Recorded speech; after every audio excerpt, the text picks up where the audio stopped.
কিভাবে প্রবেশ করবো? লক্ষ্য রাখো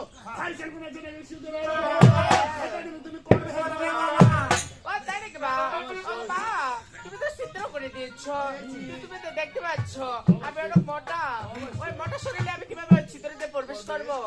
আমি পারছি না।